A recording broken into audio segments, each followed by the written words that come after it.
Hello viewers, welcome to Geographia 24।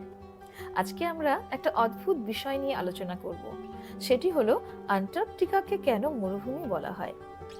Antarctica পৃথিবীর শীতলতম স্থান, যেখানে উপকূল বরাবর তাপমাত্রা গড়ে -10 ডিগ্রি সেলসিয়াস থেকে -60 ডিগ্রি সেলসিয়াস থাকে।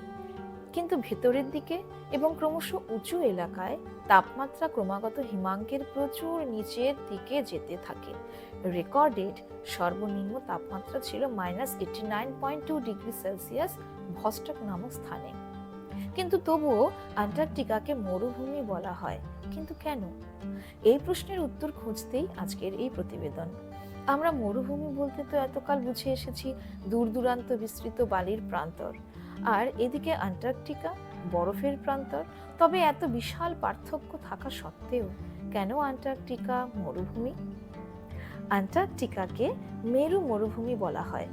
5.5 মিলিয়ন বর্গ মাইল আয়তন বিশিষ্ট এটি বিশ্বের বৃহত্তম মরুভূমি। প্রকৃতপক্ষে এটি আশ্চর্যজনকভাবে 98% স্থায়ী বরফের শীট দ্বারা আচ্ছাদিত। আন্টার্কটিকাকে মরুভূমি হিসেবে বিবেচনা করা হয় কারণ এখানে প্রতি বছর গড়ে মাত্র 10 সেন্টিমিটার বৃষ্টিপাত হয়। কিন্তু বিশেষজ্ঞরা এটাও বিশ্বাস করেন যে উপকূল থেকে দূরে বিগত 14 মিলিয়ন বছরে কোনো বৃষ্টিই হয়নি। তবে এখানকার বৃষ্টি মূলত বৃষ্টিরূপে নয়, তুষার রূপে পতিত হয়।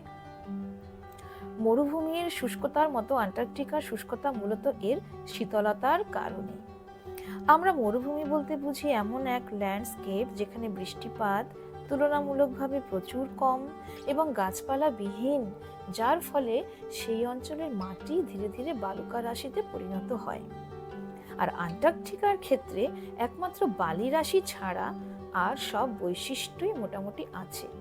আন্টার্কটিকার বৃষ্টিপাত এতটাই কম যে যাও বা হয় তা বরফে পরিণত হয়, এবং সময়ের সাথে সাথে এটি একটি বরফের কঠিন আবরণযুক্ত মহাদেশে পরিণত হয়েছে, এবং ভৌগোলিক ভাষায় একে বরফের মরুভূমি বলা হয়।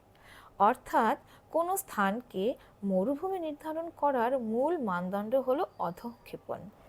কারণ মরুভূমি শীতলও হতে পারে, আবার প্রচণ্ড উষ্ণও হতে পারে।